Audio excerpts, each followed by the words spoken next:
The 11th of January, Rabbi Moore, Parsha Hashavua with Rashi. Hello, Rabbi. Good Kodesh. What happened to you yesterday, Lou? Yesterday. Sorry? I'm trying to remember what happened yesterday. I think at 1:45. Tell you they had a problem with the internet. Anyway. Oh, yes, that's right. I had internet problems. I called you. Yeah, 1:45. Yeah. Was that late? 1:45. Yeah. Okay, it's okay. No problem. I couldn't Yeah, answer. I had internet problems. That's right. I remember now. Okay, let's go. I had internet problems today also. Did you have trouble getting in? No?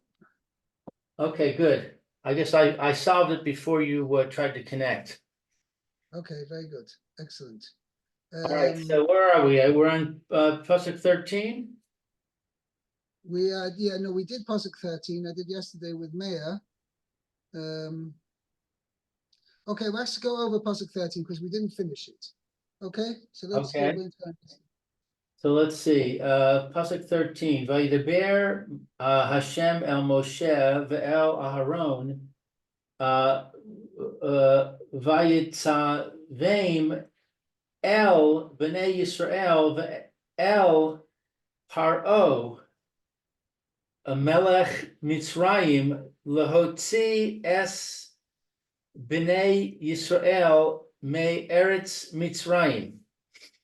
Okay, so Hashem spoke to Moses and Aaron, and he commanded them regarding the Bnei Yisrael,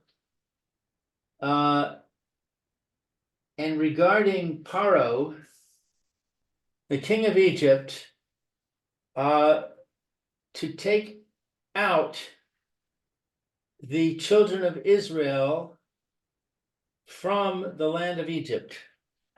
Okay. Now, All right. Rashi's got a major problem over here. Rashi has a problem? Yeah. Okay, let's see what Rashi says. Vayidaber Hashem el Moshe ve'el Aharon. Vani aral, I'm sorry. Lefi shamar Moshe vani aral sifasayim. Because Moses said, and I am of blocked lips, Seraph lo Hakadosh Baruch Hu es Aaron. Hashem had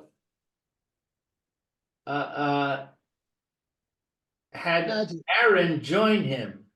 Right. Lios lo lefa Lepeh. Lepeh? I don't have a dot. Oh, Lefer. It could be a fair, but it's a Lefeh ule me litz. To be for him a mouthpiece and an intermediary. Right. All right. So I translated pair as a spokesman. What? Okay. I translated the pair as a spokesman. A spokesman, a mouthpiece. Yeah. Mouthpiece is normally not generally a human being is not normally called a mouthpiece. Yeah, you're right. Vayitzavim el bnei Yisrael. And he commanded them regarding the children of Israel. Tzivam alehem. He commanded upon them. Regarding them, right. English says concerning them. Yeah, regarding them, right. The Hanehi Gam Benachas, to lead them with tranquility. Velis Kol, Velis Lishbol osam, and to be patient with them. Right. So Oh, Nigam and means to lead them in a gentle fashion. Oh, like savlanut. Right. Right. Okay, so Ve'el Paro Melech Mitzrayim, and regarding Paro, the king of Egypt, Tzivam alav lacha lok lo kavod b'div rehem.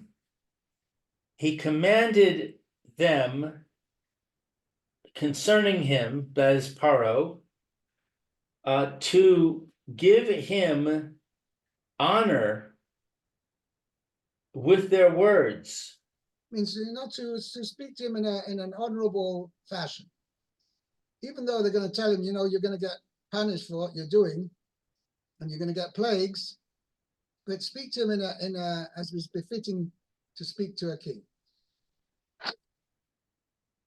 So this man Paro, he's a major Rasha. He's an evil person. He took baths in the blood of Jewish children.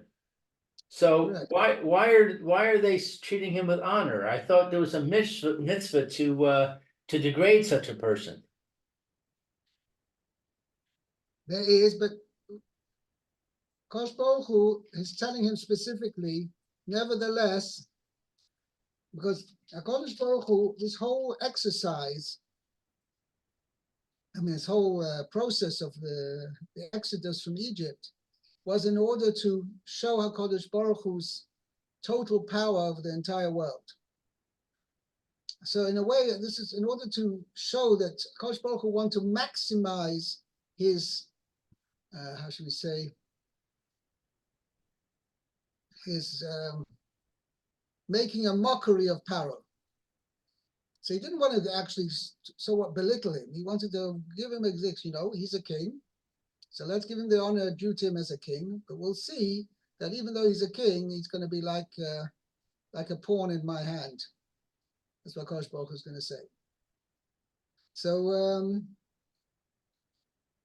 but nevertheless, we find it elsewhere as well. Rashi mentioned this in Parshas Vayeira, that even though these people may have been a Rishoyim, for instance, Eliyahu gave honor to Achav, even though Achav was one of the biggest idol worshippers that there ever was.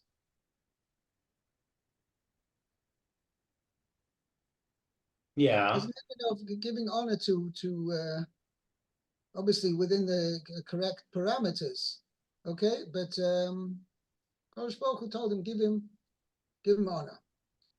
Okay, but the point is, what Rashi's bothering over here is the pasuk doesn't say exactly what Kosh Baruch Hu commanded Moshe and Aaron about. I mean, it says in general, El Bnei Yisrael v'Paro Melech Mitzrayim, and the purpose was Loitzias Bnei Yisrael Bnei Meretz Yisrael. In other words, he commanded them, Moshe and Aaron, about something specific regarding the Bnei Yisrael and something specific regarding Paro. And the total idea was in order to be able to take the Bnei Yisrael out of Egypt. Okay? Now, so that Rashi is saying, according to this, the Midrash part, this first pshat, Zeu Midrashoi, yeah, is that the Torah doesn't tell us exactly what he commanded Moshe and Aaron about regarding the Bnei Yisrael, and what he commanded them regarding Paro. You know, as it's self-understood, or shall we say, the Torah wasn't explicit about it. To which Rashi, according to the Midrash, fills you in. You know, he commanded Moshe and Aaron about the Bnei Yisrael, meaning treat them gently and treat them with forbearance. Teach them gently that you should be able to listen to all their problems and don't get angry with them, etc. That's regarding Bnei Yisrael. And similarly, regarding Paro, give him honor. Even though he's going to get the plagues, treat him with honor. Okay, but that's not mentioned here in the pasuk. In other words, the Torah doesn't say exactly what the Kodesh Baruch Hu commanded Moshe and Aaron about. Something regarding the Israel and something regarding the king of Egypt, Pharaoh, king of Egypt. It doesn't say what. Okay, so the Medrash says it was what he commanded them regarding Bnei Israel was to treat the Bnei Israel with gently and with forbearance, and regarding Pharaoh to give him honor, to treat him honorably. Okay, now that's the thing. Upshutoi, okay, says Rashi. Continue. You have it. Well, I'm at Zahu. But I wanted to ask you a question. Zahu Midrasha, yeah, but I wanted to ask a question before that. Okay. Based on this advice about Paro treating him with honor. So how does that apply to me? Let's say, for example, Chas v'shalom, that I found myself in the presence of what's his name? Abbas, the head of the PA. Right. So he comes to Israel for a meeting, and I find myself in the meeting. Okay. So does this teach me that I should treat him with honor? Yeah, treat him respectfully. You don't have to accept any of his views, but don't rank him out. So I'm not talking to you because you're a murderer. I see. Okay. I'll just tell you a little story with the Chazon Ish. There was a famous Haredi member of Knesset called Rabbi Shlomo Lawrence. He actually he stuck it out there for 33 years as a member of Knesset. I think at the time, he was the longest serving member of Knesset when he retired. Anyway, it was a time he first became a member of Knesset at the beginning of the 50s, where there was a lot of about Gius Bonos, what do you call it? Enlisting the girls into the army, forcing girls to go to the army, and various other major points of conflict between the Haredi public, which was at the time much, much smaller than percentage than it is today, and against the various things which the government wanted to enact to which were not necessarily directed against the From people, but certainly wanted to reduce the Jewish character of the state. Anyway, there was a man who got into many battles. Anyway, one time, I think it was Weizmann, President Weizmann, was supposed to be re-elected or something for another term. And there was a debate in the Knesset whether they should re-elect him or not. So he prepared a whole speech showing all the things, the negative things with this President Weizmann had done. And he was going to present that speech. So he went, before he was going to give the speech, he went to ask the Chazon Ish, should he give that speech or whatever, and he said, he told him over the essence of what he was going to say. So the Chazon Ish told him, no, don't say it. Don't say the speech. Actually, my correction, it wasn't the Chazon Ish, it was the Briskerov, Yitzchok Zev Soloveitchik, who, this must have been in the middle of the 50s. He said, don't say it. He says, why not? He says, because everybody knows what you're going to say there, the facts there, everybody knows about.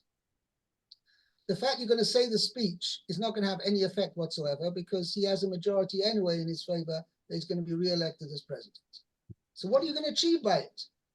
Just that the non-religious are going to hate you even more. You're not going to achieve anything by it. You're not going to make any changes as a result.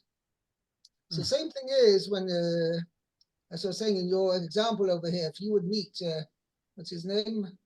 Muhammad Abbas. I don't know what his name is. There's somebody else who goes by another name. Anyway, if you have a meeting with him, if you just start shouting him and say, you know, you're a murderer, and I think, you think everybody at the meeting doesn't know that, right? Everybody knows the fact about him. He's not your his track record is not the best, so there's nothing to be achieved.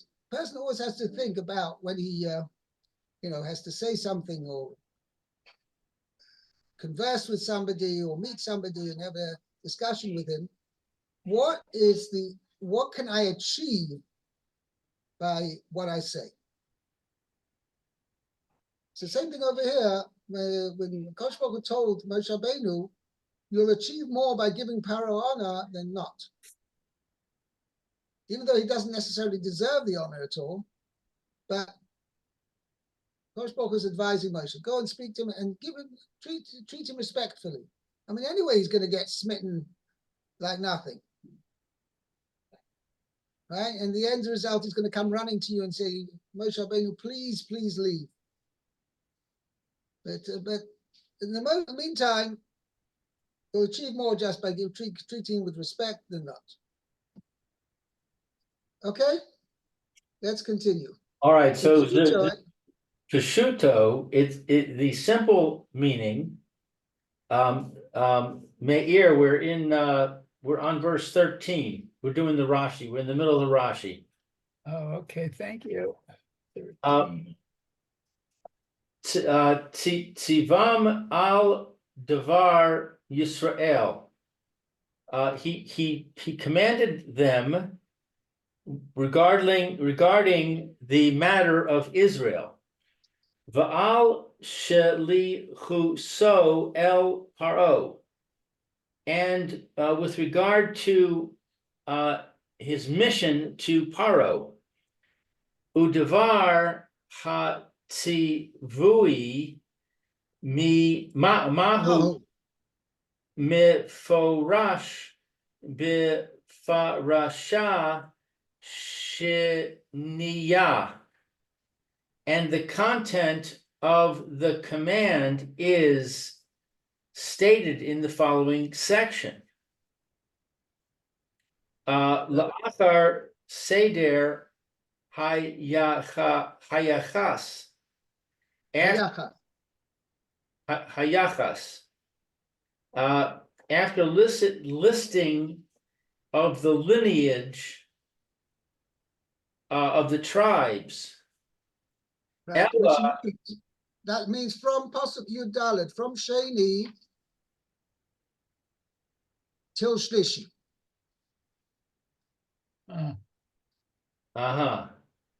Till Shlishi, actually even further, till Perek Zayin. Okay, and then Pasuk Perek Zayin, Pasuk Aleph starts saying that Hashem said to Moshe, "This is what you've got to do." Right. And that's what this is referring to. Right. This pasuk is referring to what is later elaborated on in chapter 7, pasuk 1, 2, and further. Right. Okay. Ella mitoch shehizkir Moshe v'Aaron. But since the Torah mentioned Moshe and Aaron, hifsik ha'inyan. It interrupted the topic. Be'ele Rashi Ves Avo Sam. It interrupted the topic with these are the heads of the fathers' households. Right. Lilam Denu Hey Ach Nol Du Moshe v'Aaron, to teach us about the birth of Moshe and Aaron.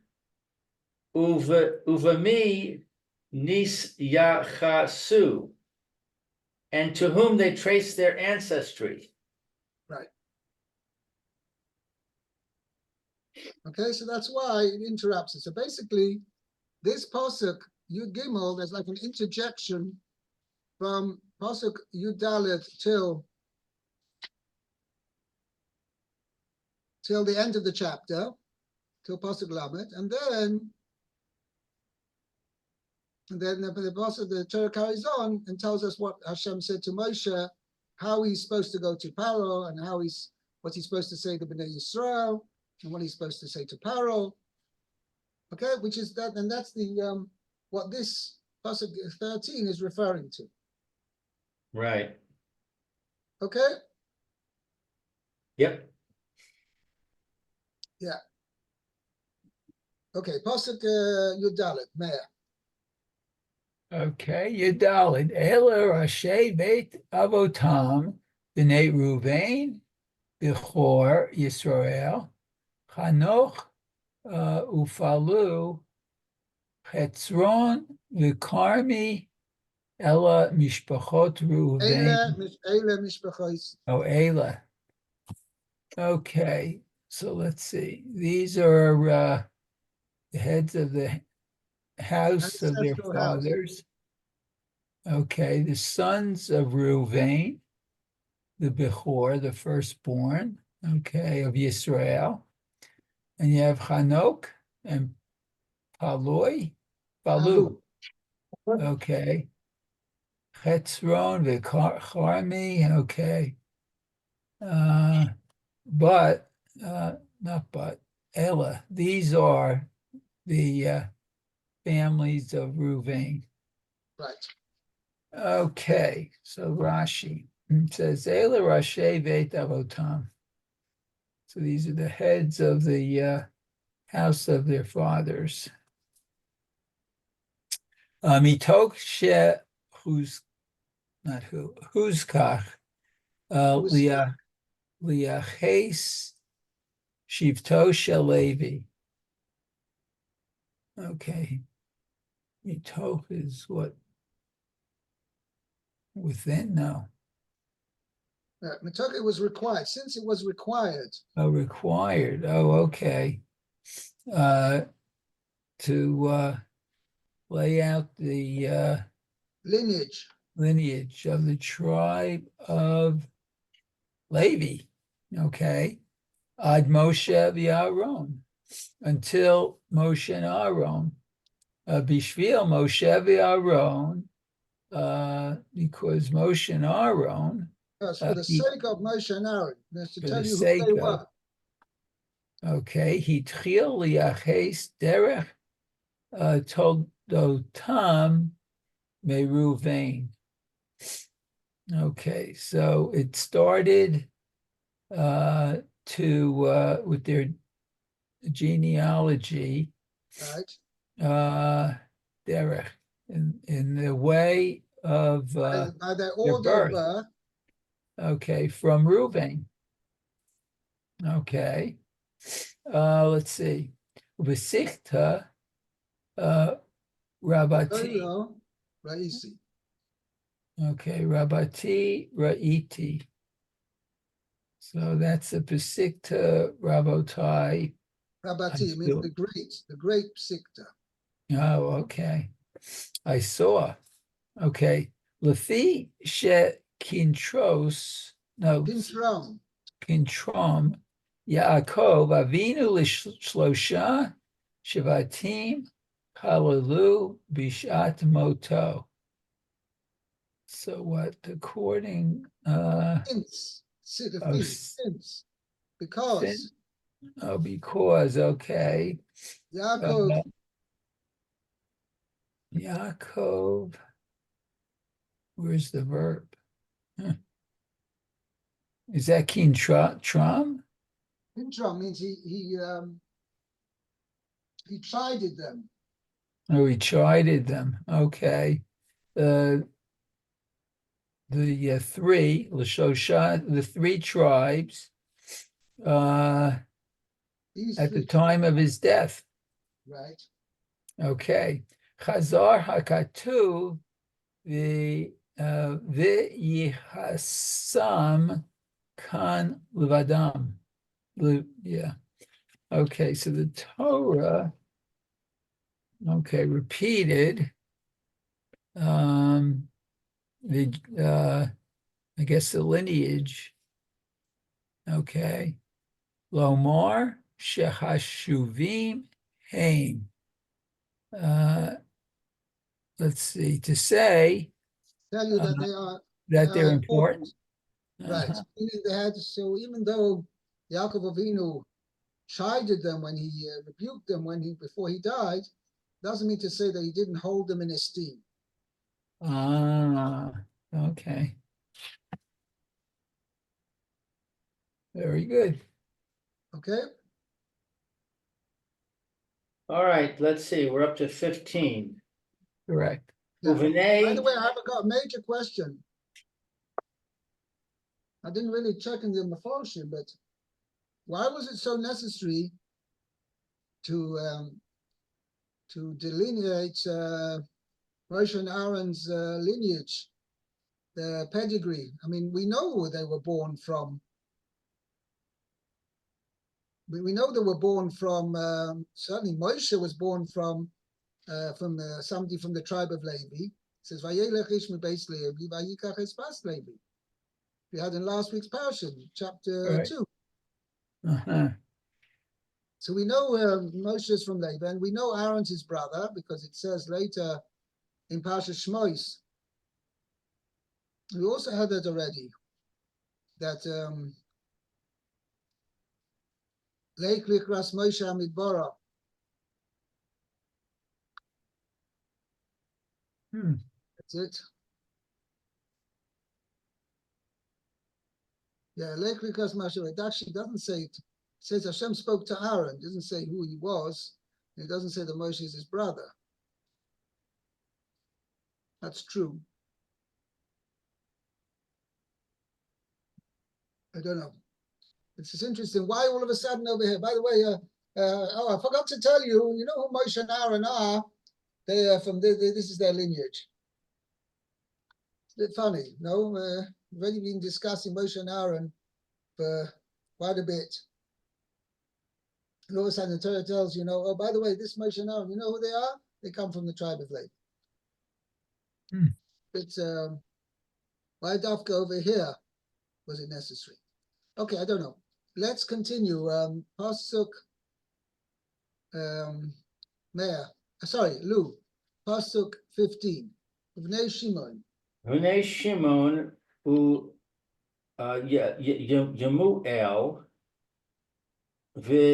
Yamin,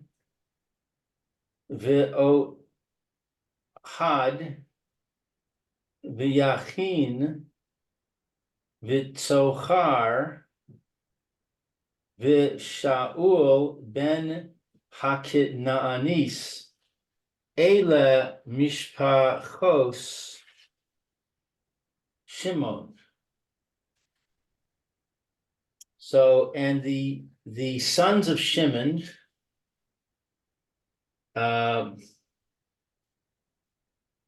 let's see. So it's Moel, Yemuel. Yemuel, Yamin, Ohad, Yachin, so Har, and Shaul, the son of the Canaanite woman. These are the families of Shimon. No Rashi on that. Ve'ela Shmos b'nei Levi, L'soldosam Gershon Ukachas Umerari Ushne Chaye Levi Sheva Ushloshim Umaas Shana. These are the names of the children of Levi according to their birth: Gershom and Kohath and Merari, and the years of the life of Levi were 137 years. Right. Okay. Okay, so 16, there's a Rashi. Right. Ushnei chaye Levi v'gomer. Lama nim nu shnosav shel Levi. Why does it count the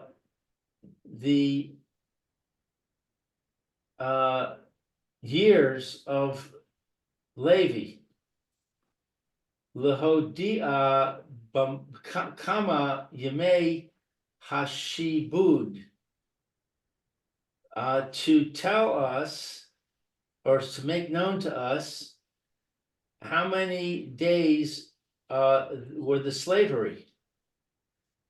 Shekol zaman she'echad min hashvatim kayam, that all of the time that that one of the heads of the tribes was alive.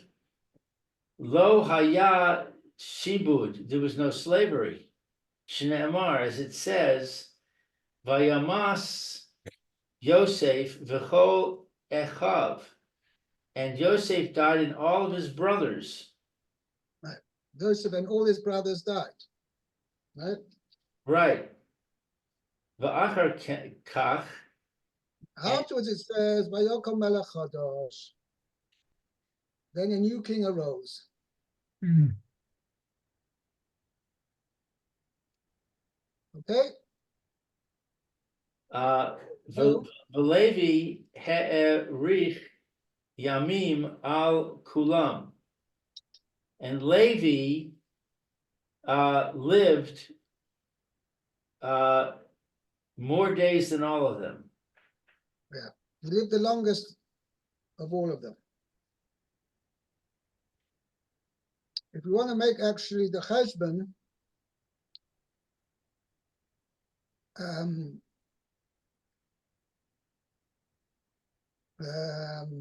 Yaakov Avinu was 84 when he got married. He was 63 when he received the blessings. He was 14 years in the yeshiva of Shem Vayeira. That makes him 77. And then he was another 7 years. He worked for ostensibly, he worked for Rachel, and he ended up marrying Leah first. And then he married Rachel a week later. And then worked another 7 years. Akopanim, when he married Leah and Rachel, he was 84 years old. Okay, and Reuven was born 7 months later. Okay, and Shimon was born 7 months after that, and Levi was born 7 months after that. Around that. So Leah got pregnant immediately after giving birth? Pretty much. Pretty much. So let's say it was about 2 years. So Levi was 2 years, what I'm talking about? Yeah. Levi was born about 2 years, less than 2 years after Yaakov Avinu got married. So Yaakov Avinu was 86. Okay? He was 86 when Levi was born. And he was 130 when they went down to Egypt. Yaakov Avinu. So what's the difference? How old was Levi then? He was 44. According to that calculation, he was 44 years old. And now here the Pasuk says he lived to the age of 137. So he lived 93 years in Egypt. Okay, that's how the cheshbon works out.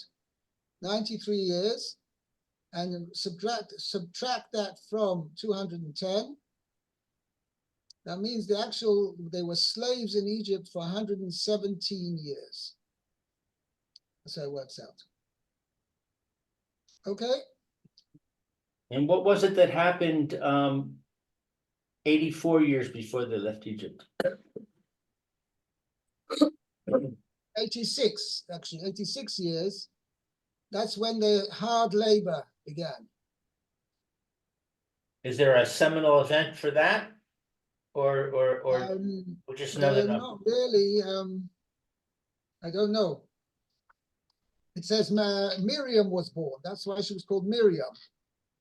Because it says Vayemoru es chayim. They embittered their lives. Uh-huh. I And see. she was 86 when they left Egypt. I got you. So that's how the cheshbon works out. Okay. On that note, we will end today. And I wish you a good Shabbos. Have a good Shabbos, Rabbi. Shabbos, Rabbi. Good Shabbos, Meir. Shabbos, Lou. See you on Sunday, Bezat Hashem. Fine. Kol tov. Okay, Okay, very good. take care. Okay, bye now.